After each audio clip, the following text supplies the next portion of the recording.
Today we're going to meet the creator, aka me.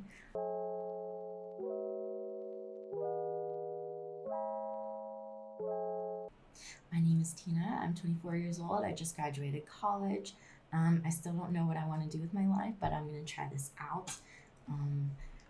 I think it'll help me make peace with everything in my past if I contribute to society.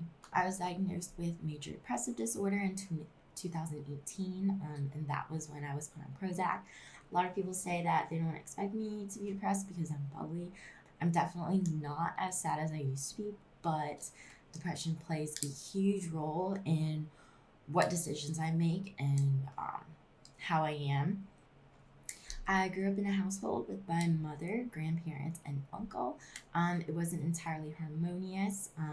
There were a lot of common communication flaws. They were also very protective of me, so the only people close to my age that I was exposed to, outside of school was my cousins and these kids that we used to babysit. We didn't know how much of a role that babysitting played in everyone's lives until we had to stop. My grandma fell and my grandpa thought it was unsafe for her to continue babysitting.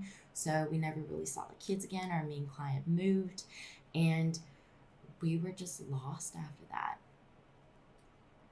Pretty soon I realized that I needed a therapist. Those kids were kind of a distraction for everything that was happening in the household, and I didn't have anyone to talk to. No one was really giving me advice, especially with the problems I was experiencing. I was very, very self-conscious about being antisocial.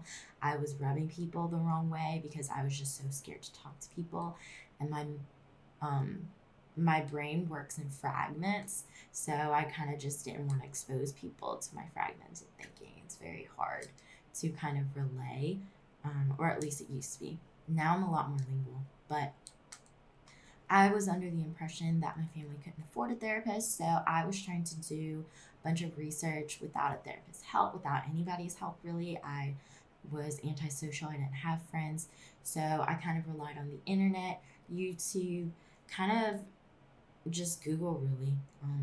Relied on kind of Googling everything I wanted to know, like how do I open up? How do I talk to people? How do I be happier? How do I have more energy? Those were a lot of problems I was experiencing at the time.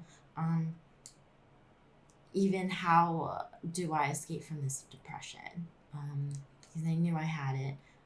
There weren't too many resources back when I was looking it up. So I felt like it was kind of my duty, and it'll bring me a lot of closure about my past if I start creating these videos myself, to help people who might be in the same situation. They definitely have more resources now. I have a lot of competition, but through all those years not being medicated, not going to therapists, I definitely learned many different coping mechanisms. And then even after I was medicated, it's not like it fixed all of my problems. So I have coping mechanisms